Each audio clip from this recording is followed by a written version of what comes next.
안녕하세요. 저번 시간에 이어 오늘은 경례 책임회사를 어떻게 선임하는지 그 선임 절차에 대해 안내해 드리겠습니다. 우선 저희가 이렇게 숙권서 양식을 드리면 여기에 대표님 영문 사인을 하신 후 변호사 공증을 받습니다. 그럼 이런 숙권서 공증 서류가 발급됩니다.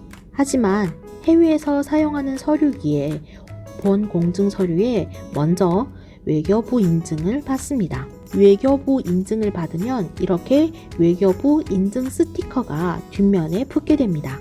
마지막 절차 한 가지가 더 있는데요. 그건 바로 중국 인증을 받아야 되는 겁니다. 바로 이렇게 생긴 스티커를 받아야 중국에서 본수권서 법적 효력을 인정받을 수 있습니다. 중국 인증은 중국 비자 발급센터에서 발급받을 수 있으니 꼭 참고하길 바랍니다.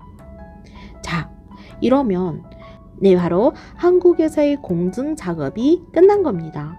한국 공증 작업이 끝난 것이지 전반적인 경례 책임회사 선임 작업이 끝나는 건 아닙니다. 여기까지는 한국 회사가 중국 회사에 권한을 준다는 공증이었습니다. 권한을 주는 회사가 있으면 권한을 받는 회사가 있어야 하겠죠. 아래 중국 회사, 즉 권한을 받는 사람 입장이 되어 진행하는 공증 절차를 확인해 보겠습니다.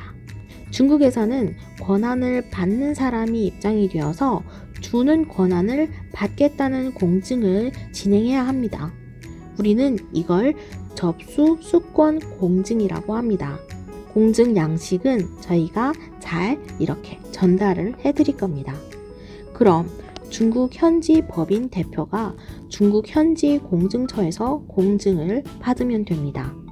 그러면 뒤에 이런 문구가 있는 서류를 발급받게 되는데요. 잘 챙기셔야 할 점이 있습니다. 보시면 중문으로 공증은 어떤 공증을 받았다라는 문구가 있는데요. 여기에서 분명하게 사인과 도장 공증을 받았다는 문구가 있어야 합니다. 그래서 우리가 받은 공증 문구 뒤에 사인 공증과 도장 공증을 함께 받았는지 확인이 꼭 필요한 부분입니다. 한국에서 받은 공증 서류는 무엇을 할까요? 바로 중국어로 번역 공증을 해야 합니다. 번역 공증을 하면 이렇게 번역 공증 서류가 나오는데요. 또 여기에서 주목해야 될 부분, 사본을 가지고 번역 공증을 할 경우 원본과 사본이 일치하다는 공증을 또 해야 되기 때문에 원본 번역 공증을 하시기를 권장드립니다. 이렇게 총 3번의 공증이 끝나면 모든 서류를 NMPA 시스템에 업로드하여 아이디 패스워드를 발급받게 됩니다.